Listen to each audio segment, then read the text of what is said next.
So ఆంధ్రప్రదేశ్లో polling అయితే పూర్తయింది. ఇప్పుడు ప్రజలందరిలో కూడా ఒకటే టెన్షన్, ఏ పార్టీకి ఎన్ని సీట్లు వస్తాయి. సరే, ఇప్పటి వరకు మనం రకరకాల సర్వేల గురించి మాట్లాడుకున్నాం, అదంతా పోలింగ్కు ముందు. మరి పోలింగ్ తర్వాత పరిస్థితి ఎలా ఉంది, ప్రజల నాడి ఎలా ఉంది?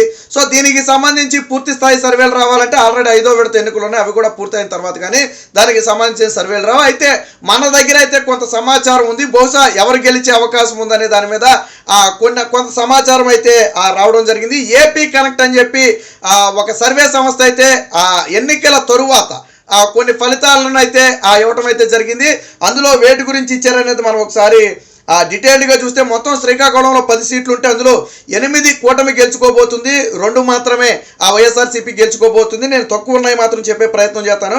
పలాస, హెచ్చర్ల ఈ 2 వైఎస్ఆర్సీపీ గెలుచుకునే అవకాశం ఉంది. మిగిలిన 8 స్థానాలు కూడా తెలుగుదేశం పార్టీ కూటమి గెలుచుకోబోతుంది. ఇక విజయనగరం 9 సీట్లు ఉంటే ఇక్కడ మాత్రం 5 సీట్లు వైఎస్ఆర్సీపీ గెలుచుకోబోతుంది, 4 సీట్లు మాత్రమే తెలుగుదేశం పార్టీ కూటమి గెలుచుకోబోతుంది. ఇందులో కూటమి గెలుచుకునే సీట్లు ఏమున్నాయంటే బొబ్బిలి, నెల్లిమర్ల, విజయనగరం, శృంగవరపుకోట ఈ 4 సీట్లు మాత్రమే కూటమి గెలుచుకునే అవకాశం ఉందని చెప్పి మనకి సర్వేలు అయితే చెప్తున్నాయి. ఇక విశాఖపట్నం అత్యంత కీలకమైనటువంటి జిల్లా, ఉత్తరాంధ్ర, జగన్మోహన్ రెడ్డి రాజధాని అని చెప్తున్నటువంటి ఈ జిల్లాను కనుక మనం ఒకసారి పరిశీలిస్తే మొత్తం 15 సీట్లు ఇందులో ఉన్నట్టయితే 12 సీట్లను కూటమి గెలుచుకోబోతుంది. కేవలం 3 సీట్లు మాత్రమే వైఎస్ఆర్సీపీ గెలుచుకోబోతుంది. అంటే దాదాపుగా ఉత్తరాంధ్రలో అందులోని ముఖ్యమైనటువంటి విశాఖ జిల్లాని తెలుగుదేశం పార్టీ కూటమి క్లీన్ స్వీప్ చేసిందని చెప్పి మనం చెప్పొచ్చు. వైసీపీ గెలుచుకునే 3 ఏంటయ్యా అంటే ఈ మడుగుల, అరకు వ్యాలీ, పాడేరు ఈ 3 మాత్రమే వైఎస్ఆర్సీపీ గెలుచుకుంటుంది. మిగిలినవన్నీ కూడా కూటమి అయితే కైవసం చేసుకుంటుంది.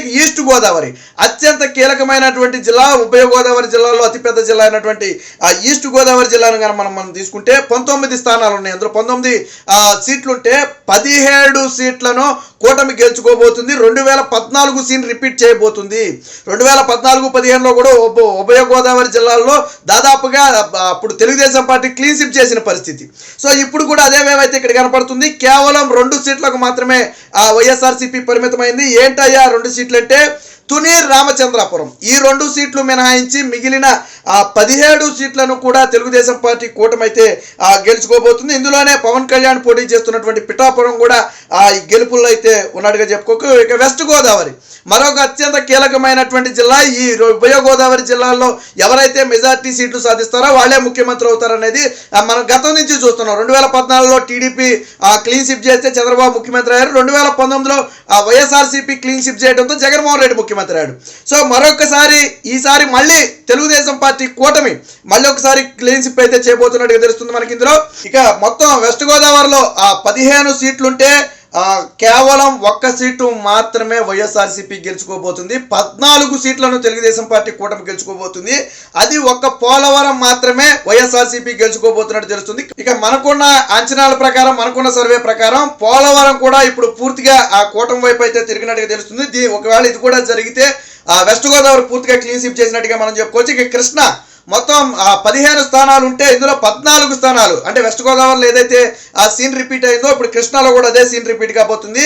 ఒక్క తిరువూరు మినహాయించి మిగిలిన మొత్తం కూడా కూటమి క్లీన్ స్వీప్ చేయబోతున్నట్టుగా అయితే మనకి సర్వేలు చెప్తున్నాయి. ఇక గుంటూరు మొత్తం 17 సీట్లుంటే 15 సీట్లను కూటమి కైవసం చేసుకోబోతుంది. కేవలం 2 సీట్లు మాత్రమే వైఎస్ఆర్సీపీ గెలుచుకోబోతుంది. ఏంటయ్యా 2 అంటే, 1 నరసరావుపేట, 2 బాపట్ల ఈ 2 కూడా వైఎస్ఆర్సీపీ గెలుచుకునే అవకాశం ఉందని చెప్పి మనకి ఈ సర్వేలో తెలుస్తుంది. ఇక ప్రకాశం మొత్తం 12 సీట్లు కన్నా ప్రకాశంలో ఉంటే 10 సీట్లు కూటమి గెలుచుకోబోతుంది, 9 సీట్లు కూటమి గెలుచుకోబోతుంది. 3 సీట్లు అయితే వైఎస్ఆర్సీపీ గెలుచుకోబోతున్నట్టుగా తెలుస్తుంది.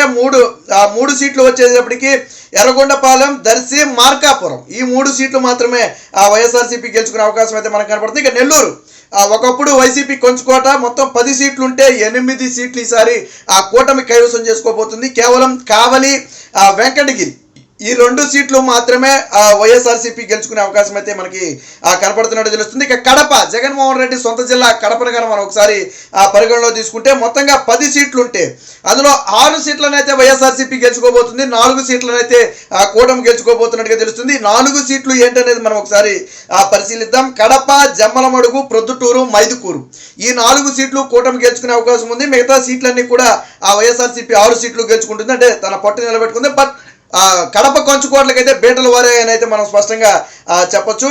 ఇకపోతే కర్నూలు 14 సీట్లుంటే 6 సీట్లు అయితే కూటమి గెలుచుకోబోతుంది, 8 సీట్లు అయితే వైఎస్ఆర్సీపీ గెలుచుకోబోతుంది. మొత్తానికి ఇక్కడ కొంచెం పట్టు నిలుపుకునే ప్రయత్నం చేసింది. బట్ గతంతో పోలిస్తే కోటలకు బీటలు వారిని అని చెప్పొచ్చు.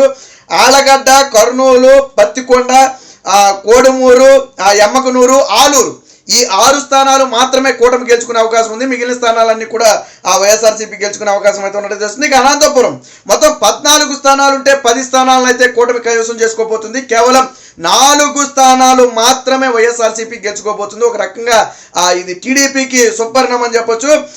గుంతకల్లు, మడకశిర, ధర్మవరం, కదిరి ఈ 4 సీట్లు మాత్రమే వైఎస్ఆర్సీపీ గెలుచుకునే అవకాశం ఉంది. ధర్మవరం అంటే బహుశా బీజేపీ పోటీ చేసినట్టుగా ఉంది. అక్కడ ఈ 4 సీట్లు మాత్రమే వైఎస్ఆర్సీపీ గెలుచుకునే అవకాశం ఉంది. మిగిలిన సీట్లన్నీ కూడా కూటమి గెలుచుకునే అవకాశం ఉంది. ఇక చిత్తూరు 14 సీట్లు ఇందులో ఉంటే 9 సీట్లు అయితే కూటమి గెలుచుకోబోతుంది. 5 సీట్లను అయితే వైఎస్ఆర్సీపీ గెలుచుకోబోతున్నట్టు తెలుస్తుంది. 5 సీట్లు మదనపల్లె, పొంగనూరు, చంద్రగిరి, సత్యవేడు, గంగాధర్ నెల్లూరు. మదనపల్లె, పొంగనూరు, చంద్రగిరి, సత్యవేడు, గంగాధర్ నెల్లూరు వీటిని మట్టికి వైఎస్ఆర్సీపీ గెలుచుకోబోతున్నట్టుగా తెలుస్తుంది. మిగిలినవన్నీ కూడా కూటమి కైవసం చేసుకోబోతుంది. ఇక మరొకసారి ఇక లోక్సభ ఇప్పటి వరకు మనం అసెంబ్లీ సెగ్మెంట్లను అయితే మనం పరిశీలించడం జరిగింది పార్లమెంట్ వైజు.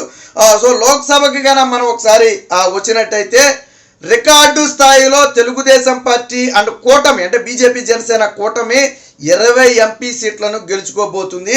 వైఎస్ఆర్సీపీ కేవలం 5 సీట్లకు మాత్రమే పరిమితం కాబోతుంది. అంటే 22 స్థానాల నుంచి 5 స్థానాలకు వైసీపీ పడిపోయిందంటే ఏ స్థాయిలో వ్యతిరేకత ఉందో మనం అర్థం చేసుకోవచ్చు. ముందుగా వైసీపీ గెలిచే స్థానాలు ఏంటో ఒకసారి చూద్దాం. అరకు, కడప, రాజంపేట, నంద్యాల, కర్నూలు ఈ 5 ప్రాంతాలు మినహాయించి వైఎస్ఆర్సీపీ గెలిచే అవకాశం లేదు. కడప కూడా కొంచెం టైట్గా ఉందని చెప్పొచ్చు. షర్మిల పోటీ చేసింది. ఇక కూటమి గెలుచుకునే సీట్లను ఒకసారి చూద్దాం.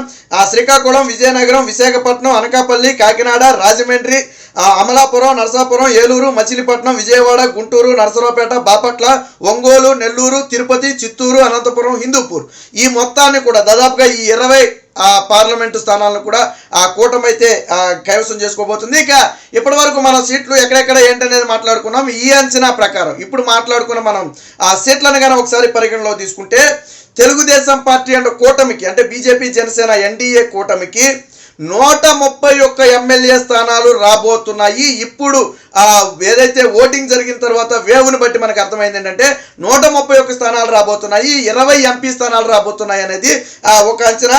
ఇక ఇదే సమయంలో వైఎస్ఆర్సీపీని తీసుకుంటే కేవలం 44 ఎమ్మెల్యేలు, 5 ఎంపీలు మాత్రమే. అంటే 151 నుంచి కనీసం 51 కూడా గెలుచుకునే స్థానంలో వైసీపీ పరిస్థితి లేదు. 44 స్థానాలకు పడిపోయింది. ఇంకా తగ్గిన ఆశ్చర్యపోవాల్సిన అవసరం లేదు. కేవలం ఇది ఒక ఊహతో కూడినటువంటి అంచనా, అంటే కొన్ని శాంపిల్స్ సేకరణ ద్వారా తీసినటువంటి అంచనా ఇది. సో ఓవరాల్గా కానీ మనం పరిగణలో తీసుకుంటే వైసీపీ ఇంకా 40కి లేదా అంతకంటే లోపుకి పడిపోయే అవకాశం అయితే కనపడుతుంది. ఇక ఓట్ షేర్ని కానీ మనం పరిగణలో తీసుకుంటే దాదాపుగా 51 నుంచి 52% ఓట్ షేర్ అయితే కూటమి కైవసం చేసుకున్నట్టు తెలుస్తుంది. 41 నుంచి 42% వైఎస్ఆర్సీపీ, 5% కాంగ్రెస్, 2% ఇతరులైతే ఓట్ షేర్ని అయితే కనెక్ట్ చేసుకున్నట్టుగా తెలుస్తుంది. ఇది మొత్తంగా ఏపీ కనెక్ట్ ఏ పార్టీకి ఎన్ని సీట్లు అనే దాని మీద చేసినటువంటి ఫైనల్ సర్వేలో వచ్చినటువంటి ఫలితాలు ఇవి. సో ఎన్నికలకు ముందు ఏ ఫలితాలు అయితే వచ్చాయో ఎన్నికల తరువాత కూడా అదే ఫలితాలు అయితే రిపీట్ అవుతున్నాయి. మొత్తంగా కూటమి ఒక ప్రభంజనం సృష్టించి అధికారాన్ని అయితే కైవసం చేసుకోబోతుంది. జగన్మోహన్ రెడ్డి పార్టీకి అడ్రస్ గల్లంతయ్యే అవకాశాలే ఎక్కువగా ఉన్నట్టుగా ఇప్పుడు ఈ సర్వేని బట్టి మనకు అర్థమవుతుంది.